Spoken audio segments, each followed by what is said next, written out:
Assalamualaikum warahmatullahi wabarakatuh. Perkenalkan, nama saya Muhammad Fat Ali Labi. Di sini saya akan mempresentasikan bersama teman kelompok kami Machine Learning Canvas untuk proyek kami yang bertujuan untuk mendeteksi penyakit melalui gambar kuku. Di sini saya akan memperkenalkan anggota kelompok kami. Yang pertama ada Muhammad Yahya, lalu yang kedua ada Raisa, dan yang ketiga ada Riko Handono. Baik, yang pertama, saya akan menjelaskan mengenai prediction task. Kita akan membahas beraktivitas.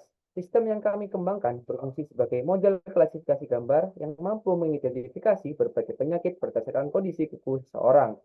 Model ini bekerja dengan menerima input berupa gambar kuku yang diunggah oleh pengguna, kemudian melakukan analisis visual untuk menentukan apakah ada indikasi penyakit tertentu.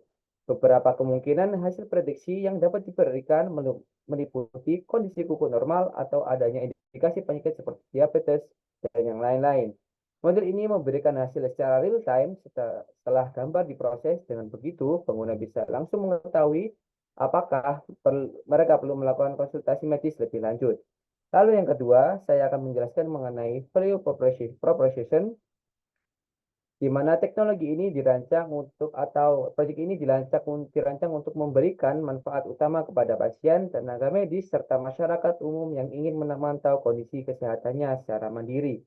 Dengan solusi ini, pengguna tidak perlu lagi melakukan pemeriksaan laboratorium yang memakan waktu dan biaya yang lebih besar.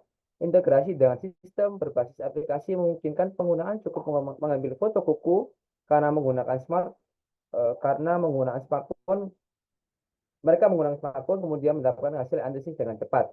Hal ini tidak hanya meningkatkan aksesibilitas dalam deteksi dini penyakit, tetapi juga membantu dokter atau tenaga medis dalam melakukan diagnosis awal sebelum tindakan medis lebih lanjut dilakukan.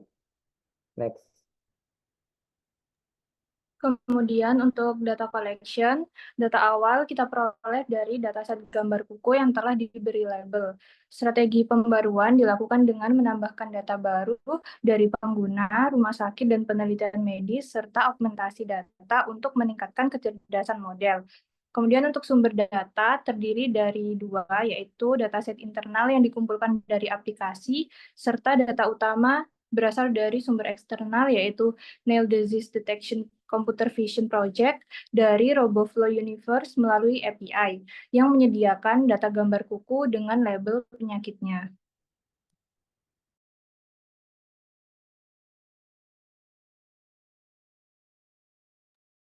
Selanjutnya ada building models. Pada tahap ini kita menggunakan model CNN yaitu Convolutional Neural Networks. Nah, CNN merupakan salah satu arsitektur jaringan saraf yang paling efektif dalam mengolah data bentuk gambar. Karena kemampuannya dalam mengenali pola penting seperti tepi, tekstur, dan bentuk dalam gambar. Model ini diperbarui secara berkala saat terdapat dataset yang baru yang signifikan. Pembaruan ini penting untuk memastikan model tetap relevan dan dapat menghasilkan prediksi yang akurat seiring berkembangnya data dan perubahannya. Selain itu, proses pelatihan dan analisis memanfaatkan GPU atau TPU untuk hasil yang optimal. Penggunaan GPU atau TPU ini memungkinkan pemrosesan data yang lebih cepat dan efisien, menghasilkan hasil pelatihan yang lebih optimal dalam waktu yang lebih singkat.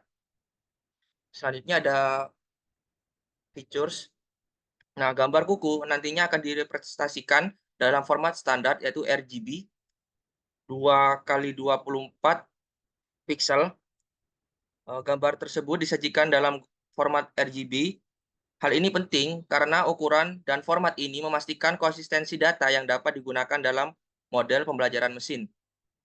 Selanjutnya ada proses transformasi yang dilakukan yaitu normalisasi warna, augmentasi gambar seperti rotasi, flipping, zooming,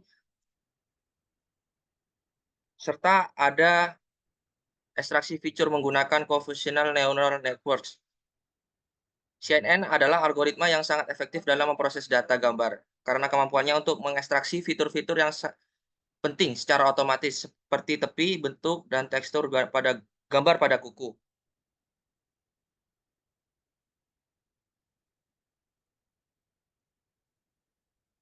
Selanjutnya ada impact simulation. Simulasi ini dilakukan untuk mengukur nilai keuntungan dan resiko dari keputusan yang dihasilkan oleh model. Data historis diagnosis medis digunakan sebagai tolak ukur. Model akan diterapkan jika mencapai akurasi di atas 90% dan diuji pada berbagai warna kulit serta kondisi pencahayaan untuk memastikan keakurasian dalam prediksi. Oke, baik. Selanjutnya yaitu decision atau keputusan yang dibuat oleh model. Nah, keputusan yang diambil oleh model sangat penting karena menentukan langkah selanjutnya bagi pengguna. Nah, model ini tidak hanya memberikan hasil klasifikasi, tetapi juga rekomendasi tindakan. Nah, jika hasilnya menunjukkan ukur normal, pengguna tidak perlu melakukan tindakan apapun. Jika ditemukan indikasi penyakit ringan, pengguna disarankan berkonsultasi dengan dokter untuk pemeriksaan lebih lanjut. Dan jika terdapat indikasi kondisi serius, pengguna diarahkan langsung ke spesialis atau penanganan yang lebih cepat. Nah, keputusan ini dirancang untuk memberikan kemudahan bagi pengguna dalam menentukan langkah yang tepat, sekaligus membantu tenaga medis dalam proses diagnosis awal. Nah, model ini bukan pengganti dokter, tetapi alat bantu yang dapat mempercepat deteksi dini penyakit yang dapat dilihat dari kuku. Seperti itu. Nah, selanjutnya ada monitoring atau pemantauan performa model. Nah, agar model tetap berkualitas, dilakukan pemantauan berkala dengan beberapa langkah berikut. Yang pertama, evaluasi dengan metrik kinerja. Ada akurasi, yaitu mengukur presentasi hasil prediksi yang benar. Lalu ada precision, yaitu menunjukkan seberapa akurat model dalam mengidentifikasi penyakit tertentu. Selanjutnya ada recall, menunjukkan seberapa baik model dalam menemukan semua kasus penyakit dalam dataset. Yang selanjutnya ada F1 score, kombinasi precision dan recall untuk mendapatkan gambaran performa secara menyeluruh. Itu selanjutnya ada pemantauan waktu inferensi, yaitu model harus memberikan hasil dalam waktu kurang dari 2 detik sehingga tetap responsif gitu untuk penggunanya. Lalu kita memerlukan langkah pembaruan model secara berkala. Dan model terus diperbarui menggunakan data terbaru dari pengguna dan penelitian medis untuk meningkatkan akurasi serta menyesuaikan dengan perubahan pola penyakit. Nah, pemantauan ini dilakukan secara rutin sehingga model tetap relevan dan memberikan hasil yang memadai. Selanjutnya untuk keseluruhan machine learning canvas ini, jadi model machine learning ini dirancang untuk mendeteksi penyakit berdasarkan gambar kuku, memberikan solusi cepat dan praktis bagi pasien serta tenaga medis. Dengan klasifikasi berbasis CNN atau Convolutional Neural Network, sistem ini mampu mengidentifikasi kondisi kuku dalam hitungan detik dan membantu deteksi dini dan mengurangi kebutuhan pemeriksaan laboratorium.